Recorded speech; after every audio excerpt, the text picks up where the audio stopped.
RC Underground Radio. Yes, I realize I look like an idiot with this mustache, and I'm okay with it. The ultimate podcast that covers everything RC.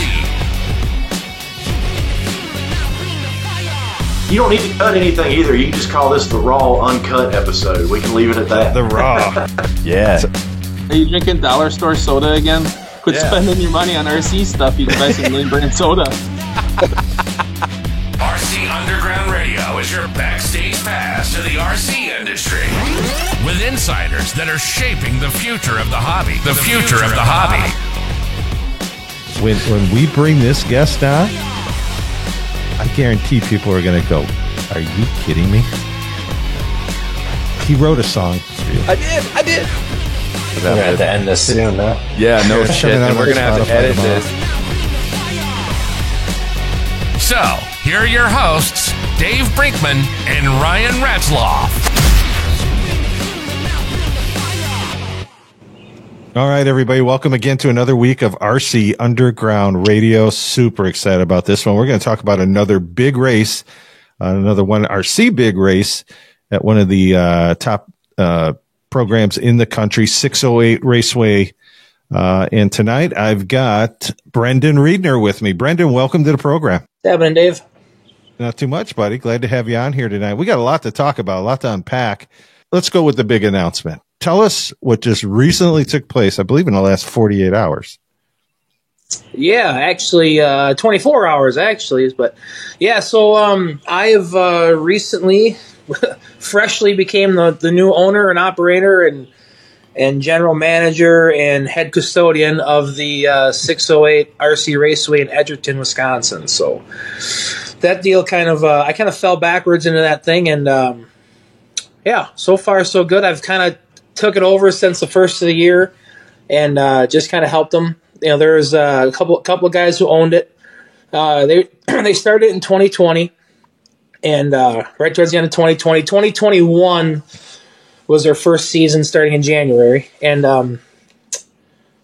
they had some stuff come up in their personal life, and it was one of those deals where somebody had to run it or it was going to go away. And selfishly, I was too invested with cars and parts and pieces, and it's 30 minutes from my house. So selfishly, I was too invested to see it go away. So I thought, well, if somebody's going to run it, I might as well do it. And I did that for January, and then they came to me in end of January and said, hey, would you be interested in kind of taking this over and make it your own? And I'm like, well, I wasn't really looking for that, but there again, it was one of those things where if somebody didn't do it, it was going to go away. So I got a crash course on LLCs and insurance and retail and sales and marketing and signing leases and stuff like that. So I now am an owner of a RC racetrack / hobby store, I guess. That's great. Well, it's definitely in good hands. Yeah. I've been to the track. You do a great job with it. Everybody that's there, super excited when they're there. Everybody's treated fairly. A lot of classes, a lot of smart classes that make sense. So yeah, from what I see, buddy, from my lens, you're doing everything right. So just congratulations to you. And, I'm sure all the racers there are going to be super excited because just some of the changes and just the motivation that this track has been having here in these last 6 months, just it's definitely on a forward trajectory. So congratulations. Yeah. I appreciate that, and I appreciate everybody who's we got a pretty good core group of guys that show up no matter what. There's always no matter what racetrack you go to, there's going to be your diehards that are there. Wind, snow, hurricane, tornado, it doesn't matter. They're going to be there. But then to get the new people in, when I took this thing over, I knew I've been around, either stock car racing or RC racing my whole life. That's all I've ever done. I never played sports. I never, it was always just we were racing something, either RC cars or I race stock cars in the summer. So I was always around it. So I knew enough about it. Like I knew what makes sense. I knew what I wasn't worried about coming up with the rules. I wasn't worried about so much, the day-to-day stuff, but the side of things, like what gets people there and what keeps them coming back. That's been, to me, the hardest part. So if anybody can unlock that, I think that they got the magic key. I think, that's really what it is what gets them there, what keeps them coming back. So everything else is just kind of, everything else kind of takes care of itself. You write some rules that make sense for everybody and doesn't make everybody go broke, and treat everybody fair and try to, be even that way, and then that kind of takes care of itself. But getting them there has been the struggle. And every week we go up and up and up. We haven't, since we started, we haven't had a week that was less than the week before. So we had 51 entries in 5 classes last week. So that's, I'm pretty happy with that. That's pretty good by RC racing standards, I'd say. So yeah, that's fantastic. And I can tell you, you've mastered the secret sauce. Appreciate everybody. And thank them for coming. And I've been there as a racer. And everybody knows I got a track in my basement, but like 608 is kind of becoming home, right? For me as a racer. Yeah. I look at 608 as like my home track. So I appreciate that. Yeah. That's the impact it's had on me, just being there. So yeah, you're doing everything right, buddy. It's in good hands. So well, I appreciate that. That makes me feel a little bit better about, just hearing from people like that it's one of those deals, kind of like, you think you're doing all the things right, but you don't really know, because, nobody's going to come out right out and say, hey, this really sucks, or hey, we should be doing this instead. So you just kind of hope you're trending the right path, and so I appreciate the vote of confidence there, Dave. Yeah.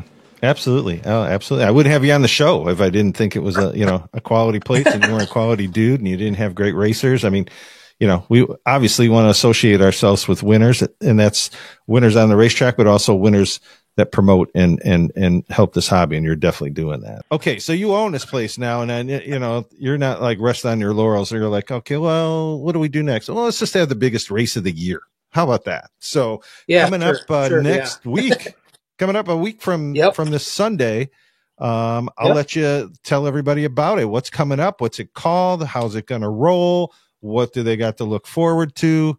Let's hear the whole deal. Yeah. So, I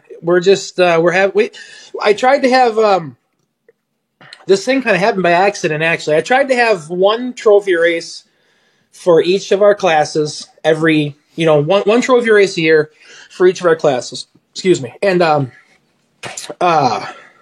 it just so happened that I didn't really I started the 1RC thing just kind of because I thought I should. It seemed like the easiest way to go racing for somebody, for a dad and a son off the street, hey, what do we race? Well, we got these cars that come in a box with everything you need. It's $210. You throw it down, you go racing. Okay, well, that makes sense to race that. So let's try to run those. I didn't know anything about 1RC racing in January. I had no idea. Never seen one, never touched one, never nothing. So I didn't have a race schedule for those guys because I didn't know if it was going to take off. And our hobby stock race, or we call them hobby stocks, they're box stock SR10s.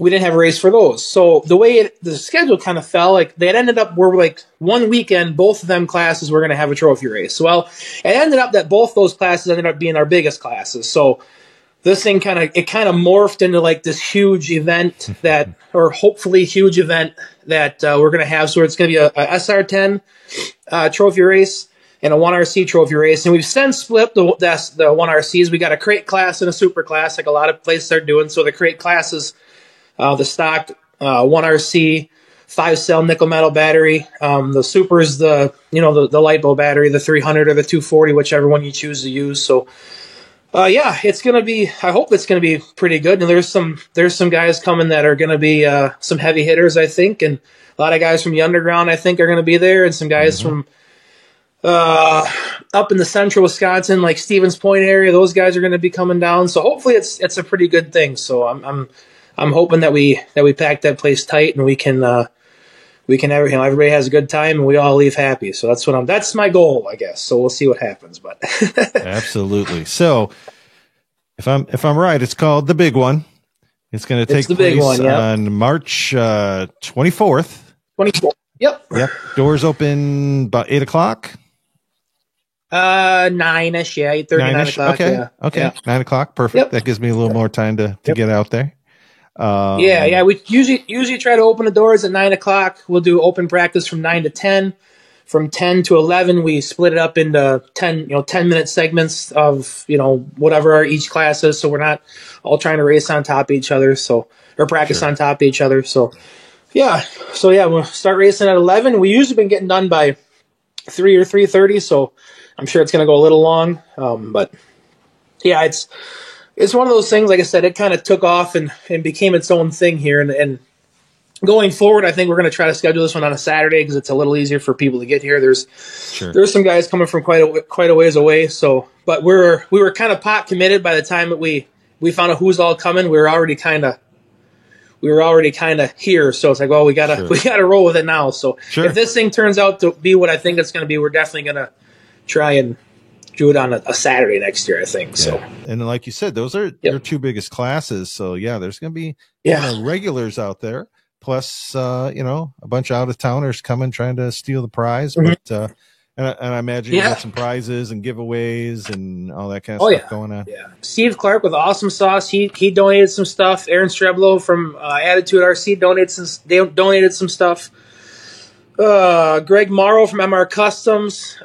Paul Peterson from Shark RC donated a bunch of stuff. Oh man, there's a whole bunch of stuff I got there. I know you stepped up to play RC Underground, or RC U Radio stepped up. So, yeah, just everybody who came forward and helped. The Left-Hander RC, Hayes over there in Pewaukee. So, yeah, there's a lot of – I got a box full of stuff I got to go through. Papa Willie's Traction Tonic has been curing poor traction since 2016. The name says it all. If you're not popping wheelies, it's not Papa Willie's.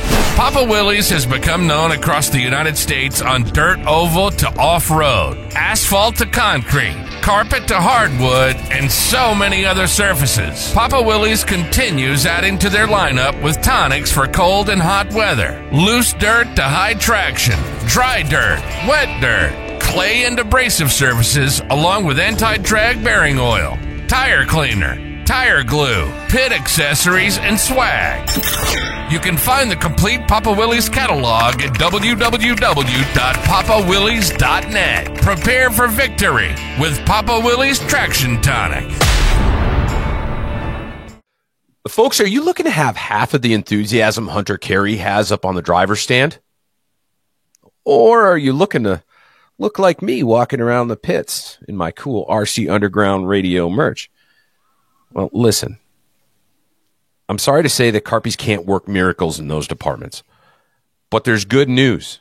The folks at Carpies can definitely help you become the ultimate toy car nerd. How do you ask? With their custom wraps and a killer collection of official RC branded merch. So while they can't promise to shave a 10th off your lap time, they can save you 10% on your next order with promo code RCU10 upon checkout at carpies.com. That's CARPYS.com.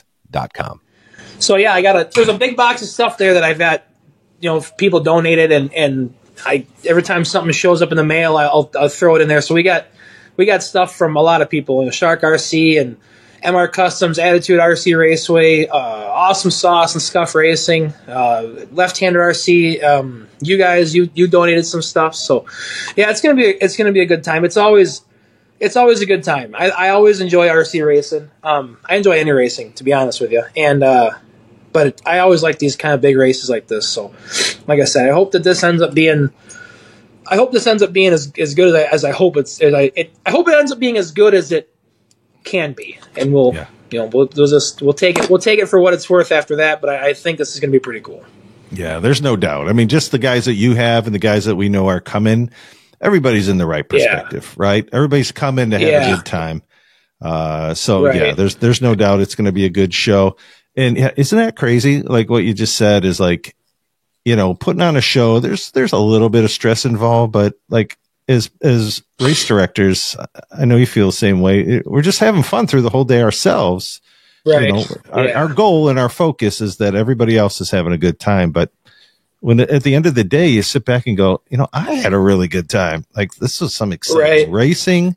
It was fun. Some of the conversations, some guys show up at the track and they don't know each other before the day started. And when they leave, they're saying, hey, reach out on me on Facebook. Let's chat, or, if you want to, trade car setups or something. Oh, that'd be cool. Or I'll see you at Trackside, or I'll see you at 608, or I'll see you at the Underground. You know, that's always fun. There's just that whole fellowship piece that we always talk about. So it is. It's.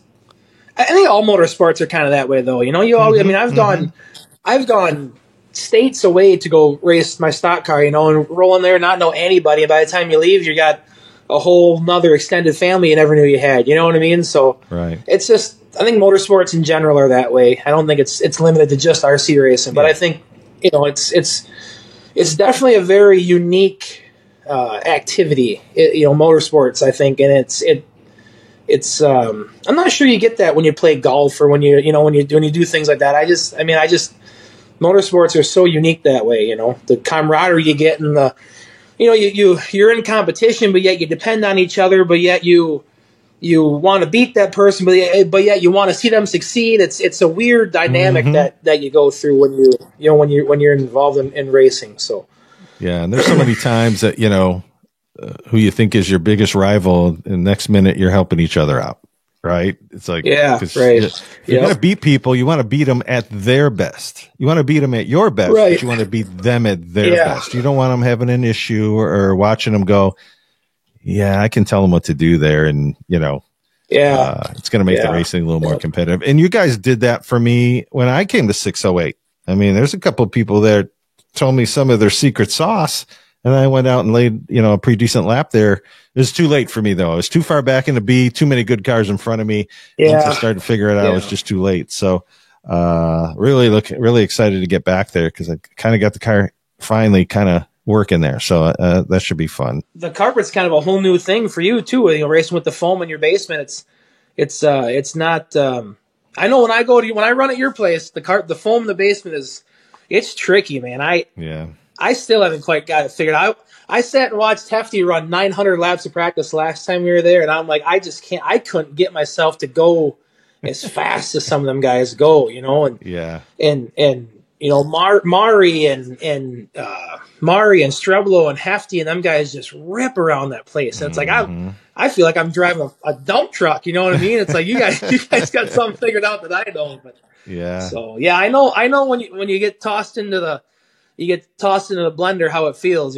So when you came and struggled by us, I know exactly how it feels. When I go to your place, I'm like, oh man. Yeah, it's fun to try to figure out the ingredients to put it all together to make it quick. So, okay, you talk about that you run a real car. I see it peeking there behind you a little bit. Tell us about that. Yep. What are you doing on the full scale side? So I started racing RC cars in '96 at the ripe old age of 8. And my dad's raced stock cars since my dad started racing stock cars in '84. So he's been racing. This is 40 years for my dad this year.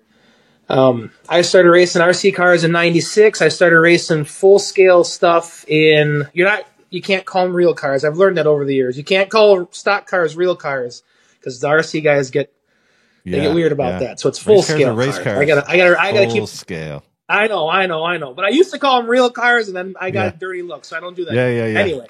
But I started racing full-scale stuff in 2002, and I've been racing ever since. So I took a couple of years off with the RC stuff in between getting married and having kids and trying to get my life straightened out, and I've kind of got out of it, got into it. So, but the stock car stuff has always stayed. I've always been in it. Ran a whole bunch of years over at Jefferson and Columbus when Columbus was still around, and then went in 2009.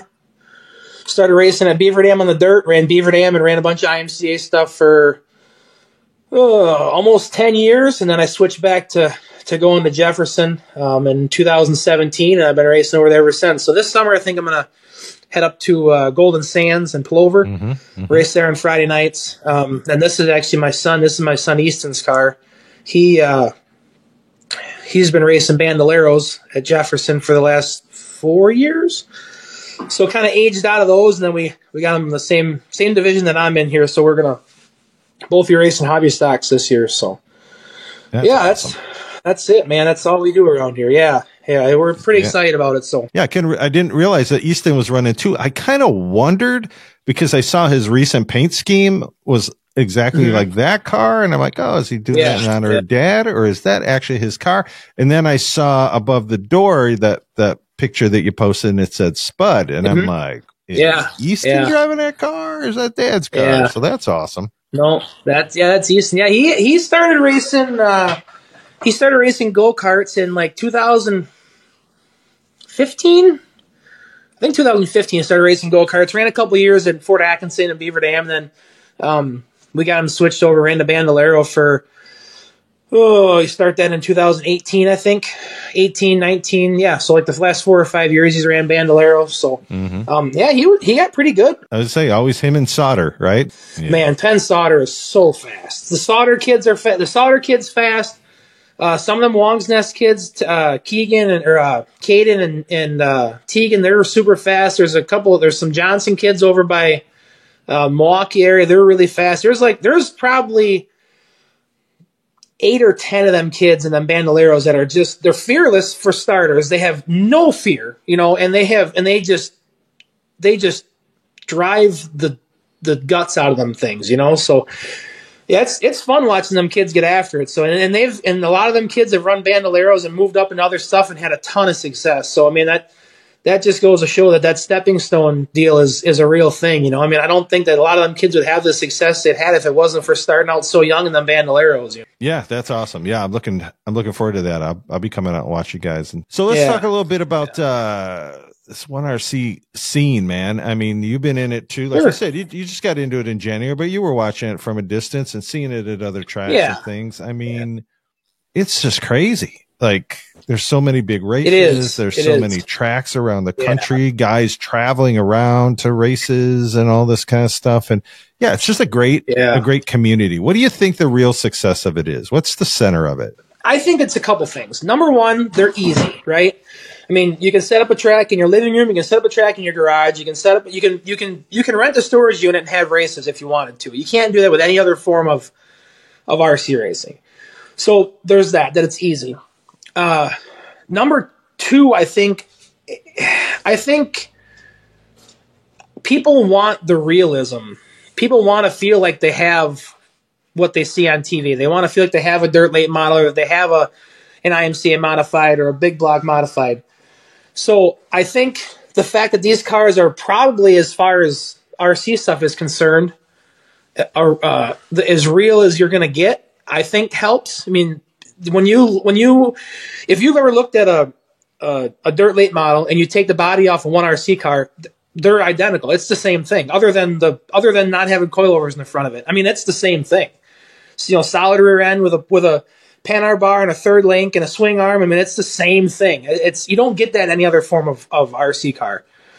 And the fact, I think the third part that helps it is there's no aftermarket for them at all. I mean, so when I buy a car and I take it home and I go through it and I do the stuff that I'm doing to it, I'm racing against the same stuff that Murph Dog has. I'm racing against the same stuff that Aaron Streblo has. I'm racing against the same stuff that Dave Brinkman has. It's all the same stuff, right? You don't have to worry about somebody finding a special tire or a special ESC or it's not the motor of the week or the chassis of the week or the components of the week. It's all the same stuff, and that's kind of what I think helps that is you don't have to worry about being outspent. You don't have to worry about being out, if somebody gets a line on something and they figure it out, none of that really happens with these cars, So, that's what I mean, those are probably the three biggest things that I can think of that help that class, Yeah, no, you nailed it. You hit on all the check marks because,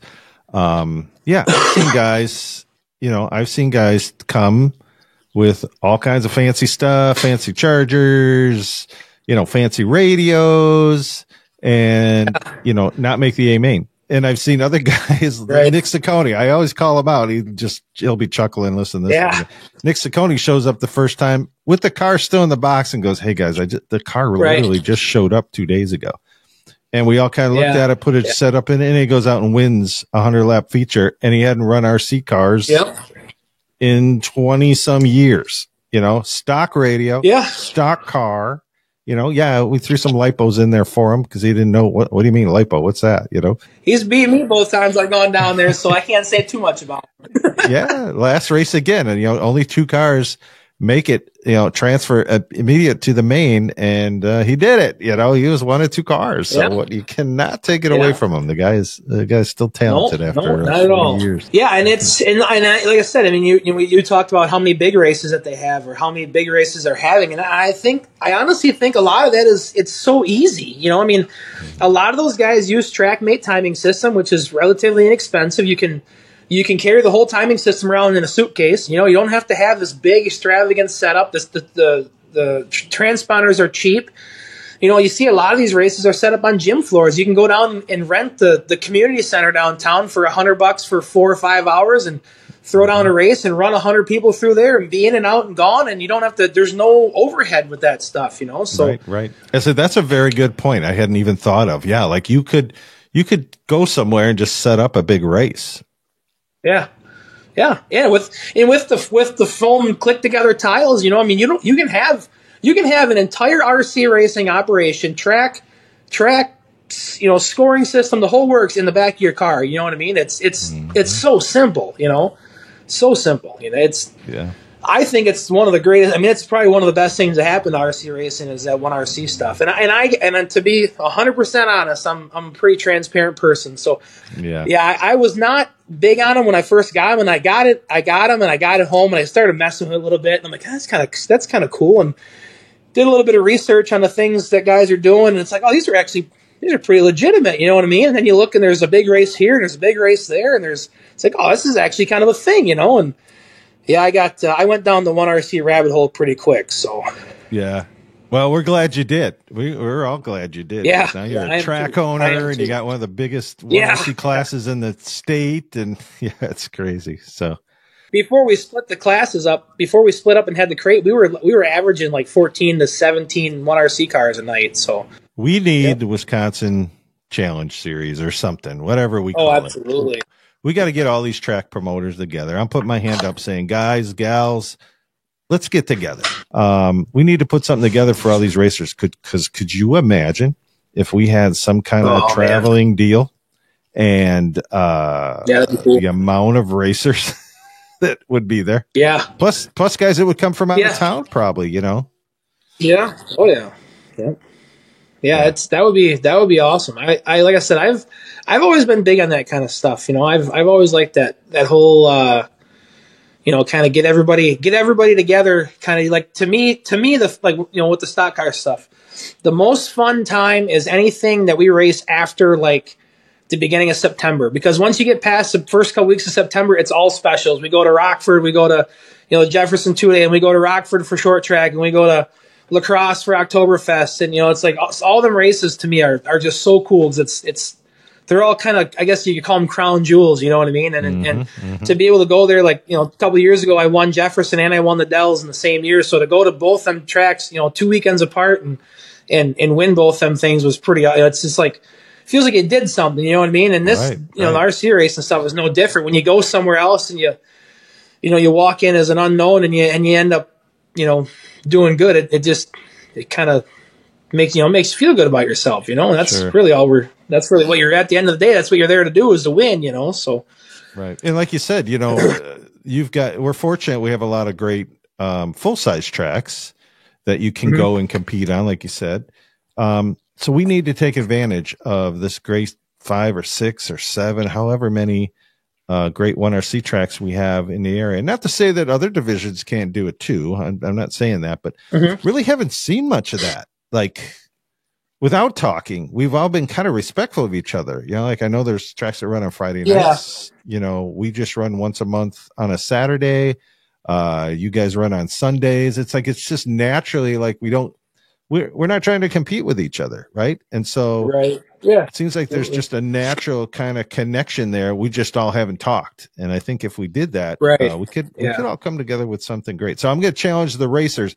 When you're watching this episode, and I'm gonna make this into a short and put it on RC Underground Radio's Facebook. There you go. Want you guys to respond I want you guys to blow it up that you want to see all these Wisconsin 1RC organizations get together and do something really big for 2025. Just let us know your thoughts. We'll do it over the winter because, like you said, we got a lot of guys that race real cars.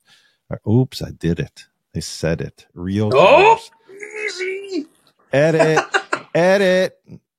Full-size cars along with the 1RC cars. And let's see if we can't do something special, man. I definitely be involved in with RC Underground Radio if we pull something like that together. That'd be super fun. Absolutely. Yeah, for sure. Yeah, absolutely. Just the way I am, I'll race 6 times a week and twice on Sunday if I have to. You know what I mean? Like I would race every day if I could. And it's just, I mean, it's obviously not possible, but I can't get enough of any of it, whether it's stock cars or RC cars or, you know, I like, this is what I do. It's like, it's one thing I found in life that I'm good at. I'm halfway, well, I shouldn't say I'm good. I'm halfway decent at, and I like doing it. So, you know, if it was up to me, we'd race Saturday and Sunday if I could, you know, but it's kind of one of those things where it's like, you got to kind of, as the person in charge, you got to kind of look out for everybody. And it's like, well, there are some guys who don't want to race that much. Once a week is plenty for them, you know, or they get their practice on Tuesday and they get the race on Sunday and that's enough. So it's like, you don't want to burn them out either, you know? So I worry about that. And I think there's a certain demographic or a certain group that only wants to do it every now and then. And you need to have those people and you can't burn them people out, you know? So if you find a happy balance where you got some people that'll do it, they'll be there no matter when you schedule a race, and then you got your guys who fit it in between camping and fit it in between, you know, their holiday stuff and birthday parties and their whatever, you know. And if you can find that balance, I think that's great. And I think that there are some tracks that do a really, really good job of that. And it sounds like the way the underground is, you know, you found your kind of niche and you found what works and found what works for you, because it's at your house, right? You got a pretty unique setup over there too, where it's not like I have people come to a facility that I rent. You have people coming to where you sleep. It's a little bit different deal, you know what I mean? So right. So that you're extremely committed compared to some people. I mean, you let them into your house and your home and everything, you know. So to do that and to find a good system that works for keeping people coming back and keeping people wanting to come back, I think is pretty special that you were able to find that. So yeah, and the once a month thing works great for you, then that's awesome. So that's awesome, but you need more racing. Yep. There's plenty of it out there, and it's not that far away. If you can come here, they can come to 608. You know, George Murray and Nick Ciccone, they're all coming to 608. They're like, it's basically from their house. It's the same distance. It's just a little farther west, you know. So different direction, yeah. Yeah. They're excited to come to those shows, and you know, venturing out to any of the other RC tracks. You just leave a little earlier. That's all. So everybody's got its space, and you know, there's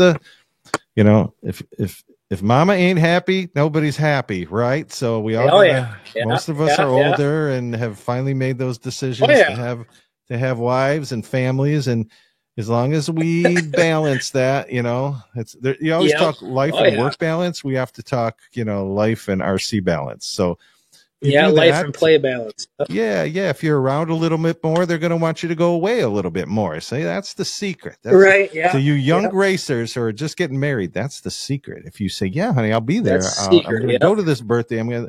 At some point they're going to go, don't you have an RC race this weekend?" You know, like they're going to want you to go. Yeah. So, you know, just make sure everybody's happy. Make sure you're in the family moment, and you know, there'll be times she'll say, "Yeah, well, why don't you maybe go RC racing this Saturday? I want to go do something with the girls." I was just saying, and going back to the whole, you know, promoting other racetracks or whatever, I always think back to a driver's meeting I was in. Man, this was probably like the mid 2000s, 2003, 4, 5, somewhere in there. We were at Jefferson, and it was a 2-day show. It was championship night. It was championship night at Jefferson, and Terry Tucker, the guy who owns Jefferson Speedway, has forever held the driver's meeting. He's always been the guy in charge of the driver's meeting, and even to this day. And he was talking about, you know, there's the race coming up to the Dells, or we're going here, going there, and he always said, "I want you to go to those racetracks. I want you to to go there, compete, run good, and when you win, tell them where you came from. Like that to me always stuck with me. Like, you're right. You know, if I can be a Jefferson guy and I can go to one of these races and I can run up front and they say, man, that guy come from Jefferson, like who else races over there? You know what I mean? It's good for everybody, I think, you know. Right. So, you know, you know when you go to any other race anywhere, you can look at the guys and kind of see, okay, well, this guy comes from here and we know that guy comes from over there and these guys came with us. So, you know, it's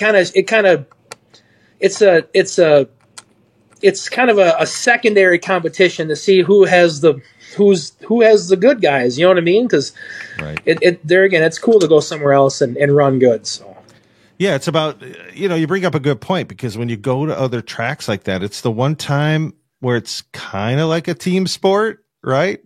Like if you got 608 guys and RC Underground guys, and we got Stevens Point guys. So you know, what you're saying is so true, because it'd be like, hey, how'd the RCU guys do? How did the 608 guys do? It's not just how did Brendan do, or how did Mari do? Right. Like, how'd that whole crew that went there, where did they finish? You know, and and it kind of some track props, right? So yeah, that's actually a really good point. I've always kind of, like I said, that's always stayed in the back of my mind, and there are guys who I race with, you know, in the full scale stuff that, you know, we're probably not the best of friends, and we wouldn't go out to lunch together. We'll put it that way, right? But when they go somewhere else, you're like, we'll pay attention and see how he does this weekend. You know, the guys who stand around in the middle of summer with their hands in their pockets, they don't want to cheer for you. They're kind of in your corner when you go somewhere else. You know what I mean? So that's always been kind of cool. Yeah, that's a great point. That's a great point. I appreciate that you brought that up, because that is so true of racers. Well, again, Brandon, we want to thank you for being on the show tonight. Man, we talked about a lot of stuff, more than one RC racing and more than your big race. We got all over the place. Let's cover that one more time. It's called the Big One.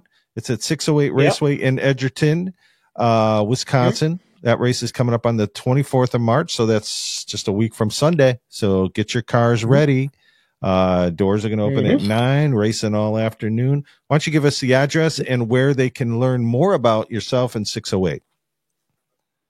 It is, address is 112 Swift Street in Edgerton, Wisconsin. It's actually at the Tri-County Community Center. It's upstairs of the community center.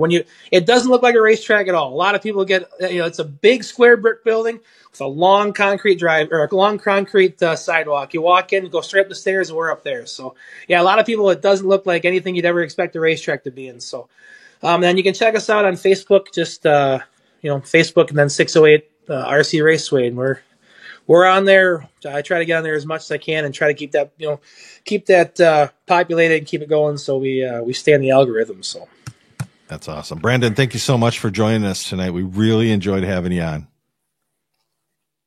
Absolutely, I appreciate it, and I appreciate everything you do too, Dave. I when I started racing RC cars with my JRX-T back in 1996, I never thought that there'd be an RC racing only podcast. So that's pretty awesome. And more people need to appreciate what you're doing. So I know I sure do. That means the world to me, buddy. Yeah. Thank you so much. So you have a great night, and we will see you at the racetrack here in just a few days. Awesome.